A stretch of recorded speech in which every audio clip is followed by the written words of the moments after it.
All righty. Thank you, folks, for joining us for what is our first honors colloquium of the fall 2022 colloquium series.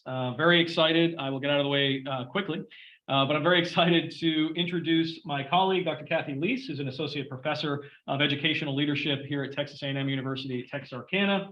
And today, come on in. Don't worry. Sign in and you're fine. Today, she's going to be speaking to us on the travel class that couldn't travel. Can virtual cultural perspective experiences be as impactful as being there? So, yeah, I don't know. I'm curious to hear the answer. Me too. Fantastic.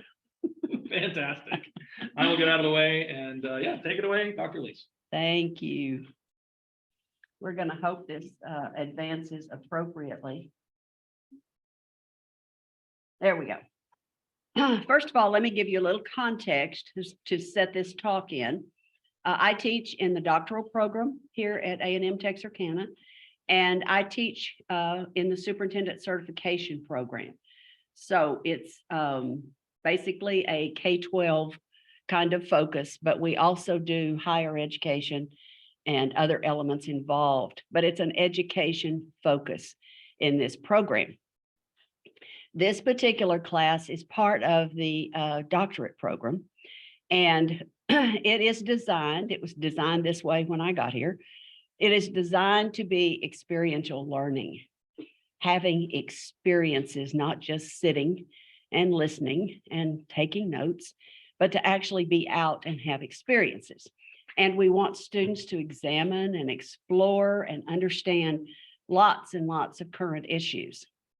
And as you all are very familiar, we have a lot of hot current issues in our world right now.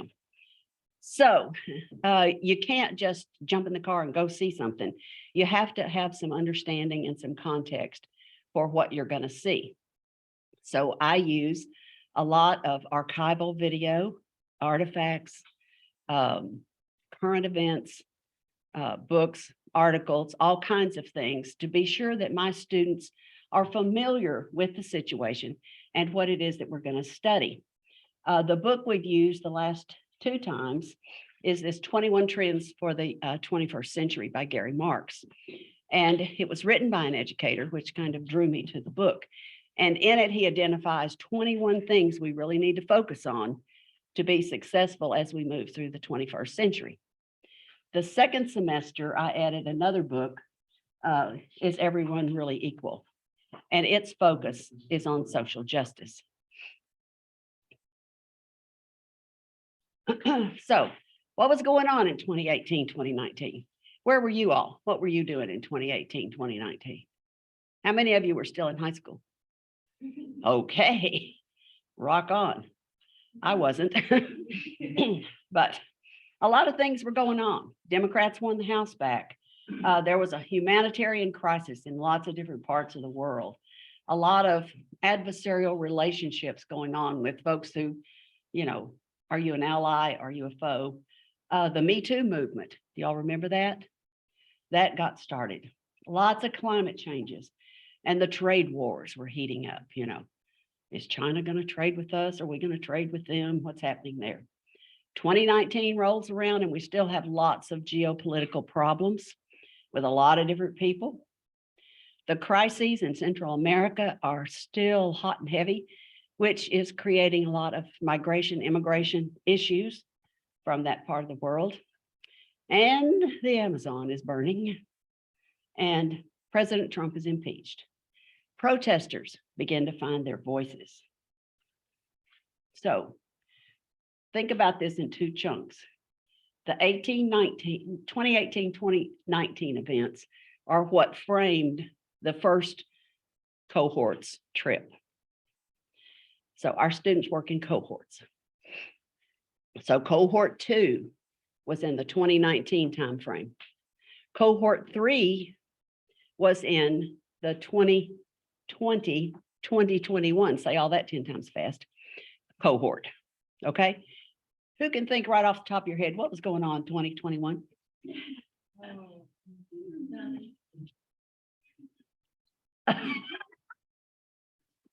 Oh, okay. I'm sorry I didn't have that on here.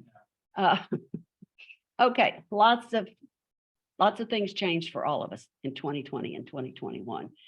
The Senate acquitted Donald Trump. Tensions between Iran and the US, how's the nuclear business going? Oil prices plummeted. Can we even remember the time when oil prices plummeted? They got over it. George Floyd is killed. Huge, huge impact, rippling impact. Brought lots and lots of issues to the surface. Protests spread.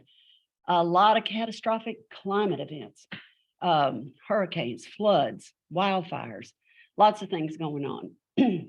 And China is kind of thumping its chest, trying to figure out its place in the world order. Joe Biden wins the presidency. And we have that little thing called COVID. And off we go. 21, we still are dealing with migration. Supply chains are interrupted. Remember the panic over toilet paper? Okay. Taliban regained power. Lots of civil wars around the world, really ugly in Ethiopia. Democratic governance begins to erode nationally, globally. Joe Biden was inaugurated as the president, and the vaccines came. And here we go, lining up for a shot. But then the virus mutates. And that'll be your December honors colloquium talk. So that'll be a good one. And then climate change again rears its ugly head. So we don't have any shortage of controversial issues when we're talking about trying to gain and broaden a cultural perspective. So the challenge then is, how do we explore those issues without folks getting prickly about it, without folks getting kind of upset or negative or turning off what you're trying to say? One of the things I always try to do is engage their hearts so that I can engage their thinking.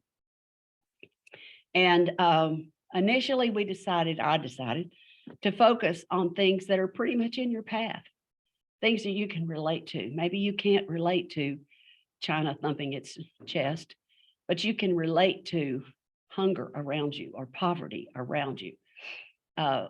Things that are issues that really are rippling into your world. So the whole notion of racism, redlining, fear the other. Does anybody know what redlining is? I didn't know either until I started studying this. That's a whole nother 45-minute talk. So anyway, food scarcity, displaced students from hurricanes and floods. We've lived through that once with Katrina, and people arrived here, by the busloads and cars and however they could get here and settled here in Texarkana. And all of a sudden the schools had to accommodate and everybody had to take care of them. Well, that's happening all over the place. So one of the things we do first is we use some exploration tools. And I start with an activity called life maps. You can't really, I don't believe you can't really understand the culture of someone else until you understand your own. Where did your cultural perspectives come from? Who made you think and act and believe the way you do? Who has influenced you to think, act, and behave the way you do? So our students start with their construction paper and their markers and whatever they have handy. And it was done 2 different ways based on whether you were cohort 2 or cohort 3 for an obvious reason. And you draw your life map. What are the major things that have happened to you in your life? Another tool we use is the family tree. And I ask them to go back as far as they can on their family tree and, who came from where and did what. And then they have to interview the oldest member of their family. And that was a real revelation for a lot of people. I always get a lot of comments about, I never had really sat down and talked to Granny. I didn't really get, why she did the things she did or what her experiences were, because we don't know our grandparents as people. We know them as grandparents, but they were once young and had hopes and dreams like you. So it's always interesting. And people tend to find that to be a very emotional and impactful experience as well. Even to the point of, I had a student who I can't remember if it was the end of that semester or the next semester, her grandmother passed away. And she was so grateful that she had interviewed her and had taken the time to get her thinking on those things. So we also provide a place on Blackboard that people who want to can share their family trees and their learning about what they do. We do a ton of reflection and discussion in our doctoral program because as adults, one of the ways we learn best is to reflect, think about it. It's called metacognition, thinking about it and reflecting on it. What does this mean that so-and-so happened?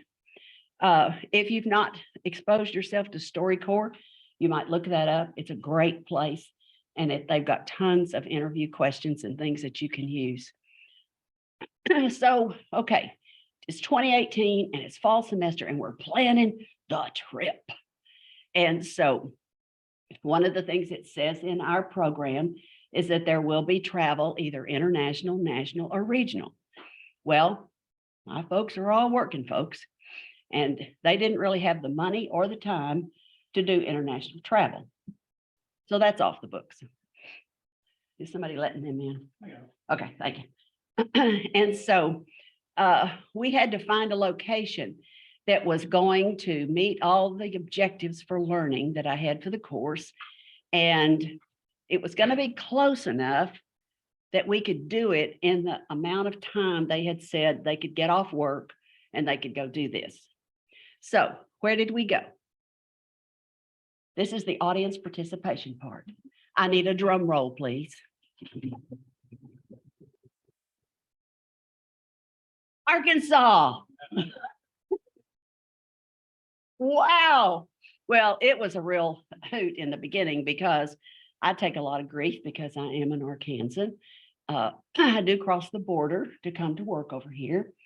And I told my students, some of whom had not ever been to Arkansas, well, you know what the good news is? You do not have a passport, need a passport or shots. You can just go. So, you know, off we go. We load into 2 buses. We leave from Texarkana. I don't have a pointer, but y'all know where that is. Okay, good to know where you are.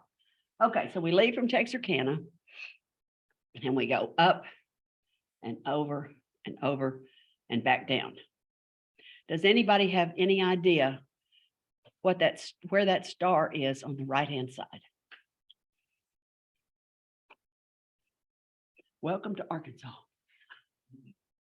This is the Mississippi River. This is the Delta. Some of the poorest sections of Arkansas. Lots of rice, cotton, soybeans, lots of farming, lots of agriculture, lots of poverty.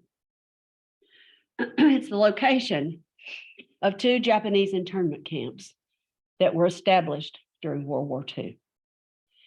And my students several of them were very upset because they didn't even know this existed. They didn't know it had happened. And to know it's just right there from where we were. So we do a ton of background work and we look at what is it that we need to learn when we get there. Because if you just got in the car and drove to Roar, Arkansas, you wouldn't see anything. There's only one thing left at Roar.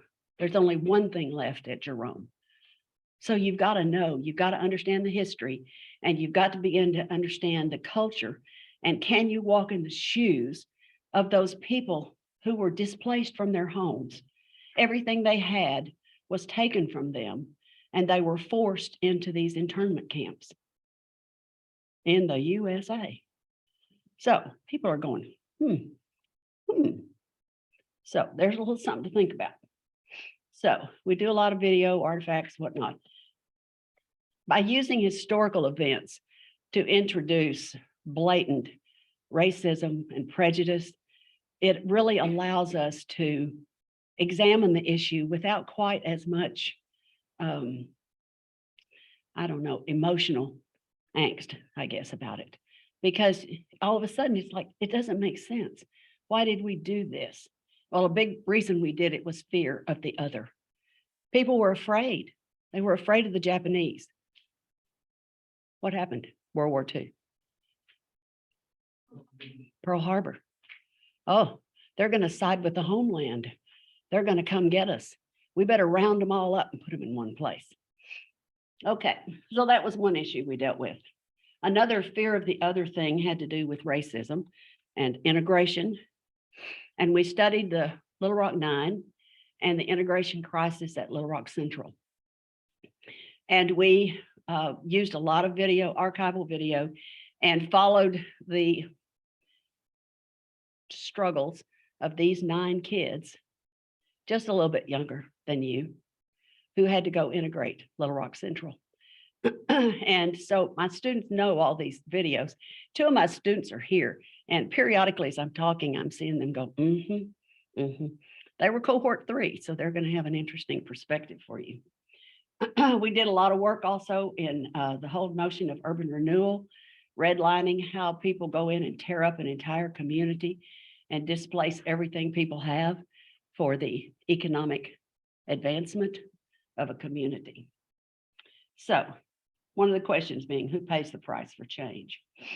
Now, one of the things I try to do that I've been fortunate to be able to do is to bring in personal things into these journeys. It just so happened that my great aunt Hazel was a school teacher at Roar, and she taught those Japanese children. And many of her documents are archived in the state. There's a quite extensive library in Arkansas, archival documents. And so that's her ID card from when she taught at Roar. She stayed on to help close down Jerome when they closed it down, and then they closed down Roar. And she went on to Washington, D.C. and had a long, long career with the Housing and Urban Development Department. So anyway, I weave in some stories about Aunt Hazel. Then we go on to tell the story of the Little Rock Nine, and I have a connection there. You know, if you're old enough, you can get connected, you know, a lot of places, just saying. So I used, number one, I went to school in Little Rock for the 1st through the 4th grades. And then we moved to Waco, Texas. But I went back and had my very first teaching job in Little Rock. And I went back again later in my career as an assistant superintendent. And I had the privilege of interacting with Dr. Terrence Roberts, who was one of the Little Rock Nine. He came in and established a program for us on learning how to get along, overcoming fear of the other. And I got to be a trainer of trainers for that. So when it came time to do this class, I reached out and reconnected with him and got a nice email from him that I was able to share. So there's also a national park that's been established there. Hi, come on in. Sorry, I had a minor emergency there. Oh, we only take major emergencies, but it's okay. So there is a national park there. It's a wonderful place, great visitor center. And so we did that and also visited the campus. There's also at an anniversary date, they placed a wonderful bronze statue of the Little Rock Nine on the Capitol grounds in Little Rock. We also were able to use things in Little Rock to get a global perspective. We visited the Clinton Presidential Library, which in addition to opportunities to think about, we went through an exercise on decision-making, and we got to see all the things in the Clinton Library, and they also have an Anne Frank tree, and which they were able to clone some. Well, I'm not a botanist, so clone some stuff and grow some trees, and they have placed them in different places in the world. And there's one at the Clinton Library. But both the Clinton Library and Heifer International. Hey, come on in again. Both the Clinton Library and Heifer International headquarters are both LEED certified buildings. And if that's not something you're familiar with, you might want to write that down. It has all the sustainability and environmental pieces that go into creating good architecture that does not damage the environment. And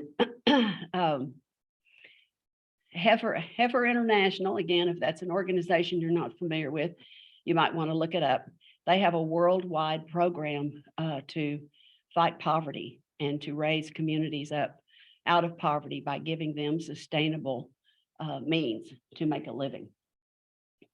So we did that. And then our last stop was the Heifer Village. And it's in Perryville, Arkansas. Whoops, the map's gone. But Perryville, Arkansas is that last star up there, you know, kind of out away from everything. And it's kind of up in the mountains. And they created a replica of different countries in little villages. And you go in and you stay. A lot of people go and stay for a week. We stayed overnight. But you go in and you stay and you have an opportunity to experience what life is like for those people. And they divided us into teams, and you get a little scenario about what's going on in your family. And sometimes you have a family member who's pregnant or injured or different things that you have to work through and compensate for. So you'll see some pictures of that in a little bit. So we really got to get in there and see what it was like. I put the itinerary for the trip in here just so you can see everything we did was purposeful, thought out, had an activity, sometimes had learning behind it, and then a reflection on what it is, you know, that we're going to do, even down to the places that we chose to eat. We ate at Bruno's Little Italy in Little Rock so we could get the Italian perspective. And you know, anyway, and then there are some other meals that you'll see. Okay, so now for a brief journey through the trip.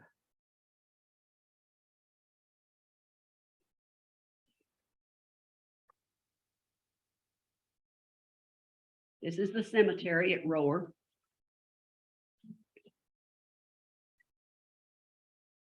Bruno's Little Italy. Very often. The Clinton Presidential Library.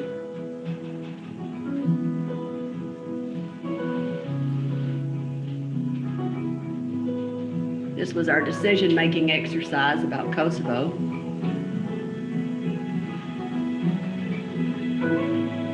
The Cabinet Room replica.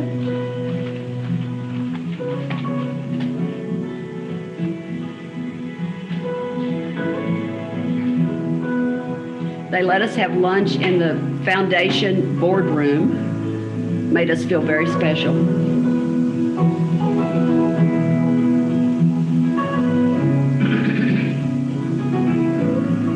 And free dessert.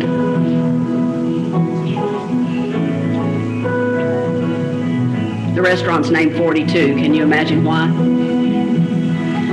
Oval Office. And they have lots of information about why this structure is sustainable and green certified.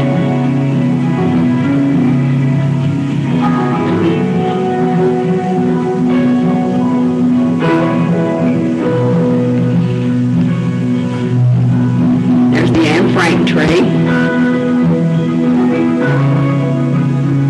This is a precious little old man who did the sustainability tour at Heifer International.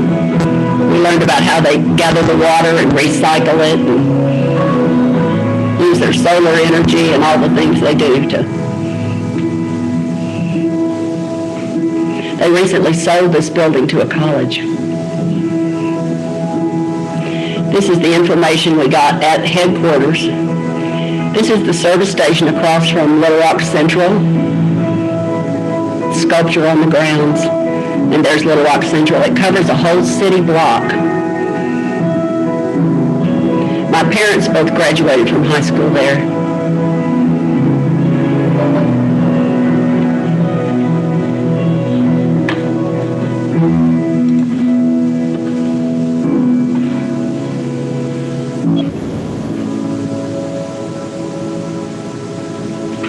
And here we are in Perryville. There's our person who was our guide, told us all kinds of wonderful statistics and information. What percentage of the world still cooks over an open fire?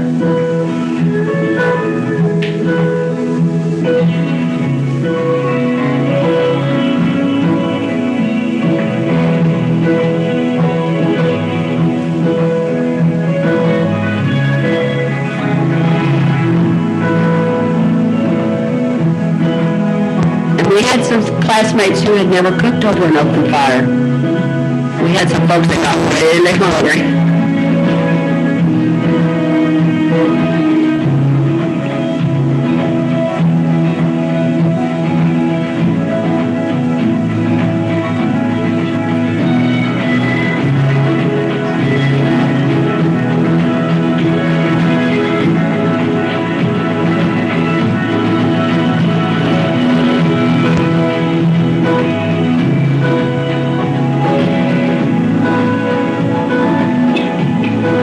Story about this, which I'll tell sometime.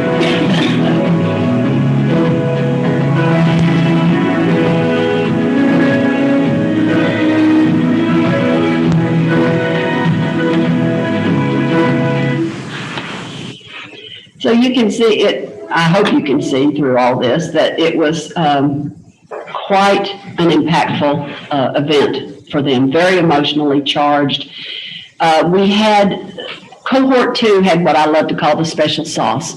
They got to travel together. If you all have ever been, on a trip of some kind with a bunch of kids and adults or whatever those people are. If you ever have a chance to go, there are all kinds of things that happen even beyond what you plan to happen.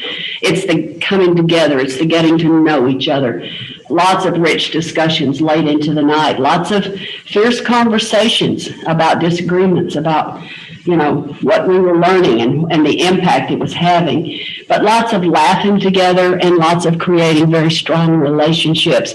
And we have lasting stories. You can go up to any member of Cohort 2 and they can say, oh, let me tell you, they can. And the other thing, they had to create a photo journal of their trip, which again is a way, to reflect and to pull and solidify those experiences and those memories.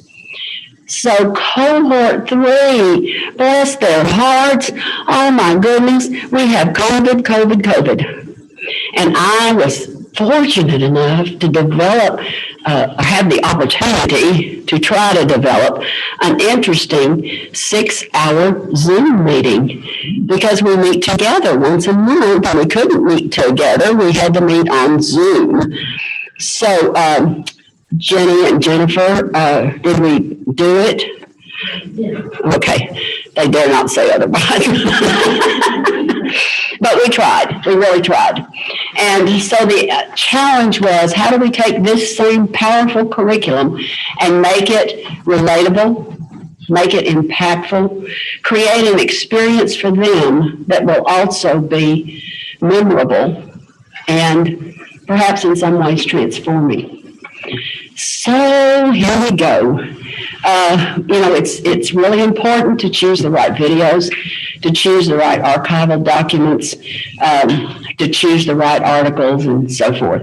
It's also important to be able to spend a lot of time discussing our things. You don't just put the assignment up there and go, let me grade it, and we move on. We talk about things. And they had to write a final reflection about the all-time favorite topic, the travel class that went nowhere, but went everywhere, because we traveled all over the place and we heard speakers from all over the place in our bunny slippers, because we couldn't do anything else. So, as I mentioned, the virtual seminars, but we really use those to create relationships, to build trust, because trust is one of the absolute essential elements that you have to have when you're broadening cultural perspectives or when you're doing anything, actually. So no travel. We didn't even get to come to campus. But hey, we made lemonade. What can I say? So my challenge was, how do I capture their hearts, before we launch into these controversial subjects? And I talked about that. We've done lots of writing, lots of discussion. So meanwhile, here are a few quotes. And if you'll indulge me, I'm going to read these to you because they're sort of, I would say wordy, but that's not the right word. They may be long. They're long for a slide. I'll say that. I believe I've learned a lot about myself, my own bias and misconceptions. I've become more educated on historical and political information regarding equity and inclusion. Every bit of this class was frustrating, because I'm very led to right the wrong, but it seems so insurmountable and depressing. I purposely avoid political conversations because they stress me out and make me feel hopeless. This entire course was a political conversation, which challenged me and helped me grow and realize the importance of educating myself on these issues rather than just avoiding them. One of the most impactful moments of my journey in this class was the family tree and interview assignment in January. I learned my elders were poor, resilient, determined, and hardworking people who survived in a segregated Jim Crow South in Savannah, Georgia in the early 1900s. Knowing these events gave me insight into my lineage, character, and what shaped me to become the man I am today. The writings and discussions on class privilege really helped me understand the why behind different situations and gave me a vocabulary that I was lacking to discuss these situations. It's easy to think that someone can experience privilege or oppression, but I had never considered someone could experience them both at the same time. A white woman could experience oppression by making less than a white man in the same position, but also experience privilege by making more than a Black woman. Reflecting on the experiences in the internment camps and at Little Rock Central, I thought of all the positive relationships that could have been developed, lives enriched, and long-lasting friendships that could have been forged in this historical journey. Organized hatred, racist opposition, cruelty, and prejudice are still barriers today if we would only pay attention to the past. We were able to learn so much about each other and develop stronger relationships because of the personal stories we've been able to share. We're even working behind the scenes to help each other succeed. These kinds of interactions are nothing like I've ever experienced in any other academic program. And I believe it's because we are all developing a close bond. When you are able to share your story and have critical conversation with one another, the relationships you have get stronger. Rather than competing or acting only for yourself, you want to see others succeed with you. And I believe that is what this class has done for us. If only we can take the experiences we're having in this small cohort and find ways to expand that to the rest of society, we'd all be a whole lot better at lifting one another up. So there's a ton more research to be done on these two groups from an academic perspective and whether or not it was impactful. So questions? Well, first off, let's say thank you, Dr. Lee. We are pretty much right up against it, but if you have a quick question you want to ask, or you can always, of course, email Dr. Lee. I'm sure she'll be more than Or she'll happy. stand in the hall and talk to you Or just stand in forever. the hallway. Is there a quick question anyone wants to ask right away? That's like class. He said, Efren says no, he doesn't want to ask any questions. Okay, in that case. If yeah. either of my students would like to pipe in, they were cohort 3. They didn't get to go. Y'all have anything you want to add to the experience? Say this in, many years of being a student, this class is the most impactful class I've ever taken in my life. Absolutely. Your check's in the mail. Thank you. There it is. Well done. Yeah. No, thank you. Not only explored the world around us, but the world within us. And I think that helped help us understand our purpose and walk in that purpose as we serve education. Thank you. Excellent. Preview. Cultural perspectives. I will add to what Jenny said in saying that one of the first things that Dr. Lee tells you in any class that you have with her, and you should all remember as you're on your own educational journey and career path, is that you can't be impactful in anyone else's life if you don't know yourself first. So going on this cultural perspective journey is also finding out about yourself and what your ancestors have done that has made you who you are today. Even though we didn't get to travel, I don't know that we would have gotten any more out of it than what we did get, because every exercise has a lot of meaning behind it for every one of us that was there.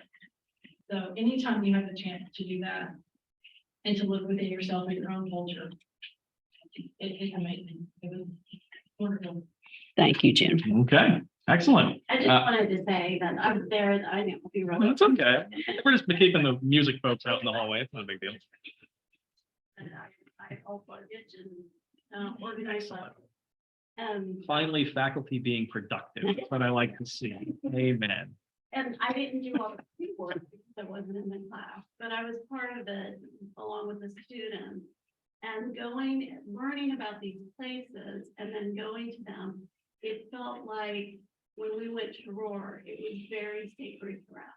Like, even though it was basically a graveyard out in the middle of the field, you felt it all after you had gone through the museum, after you had learned everything that you'd learned. Going to Central High, it's still a school, an active school. Going there on spring break weekend or during spring break at 9 o'clock in the morning and knowing all the history and having stayed up really late that night before, having deep discussion, it was extremely powerful. Okay. Thank you, Dr. Lawrence. Appreciate that. With that, we're going to go ahead and I guess end it. But we could talk much longer, though I suppose the class wanting to get in here and my students who want to go to my class would be, actually, they'd probably want to stay, strictly speaking. They don't want to come to my class. But thank you very much, folks. And thank you. Thank you. That was good. Well done. Thank you. Very interesting. Thank you.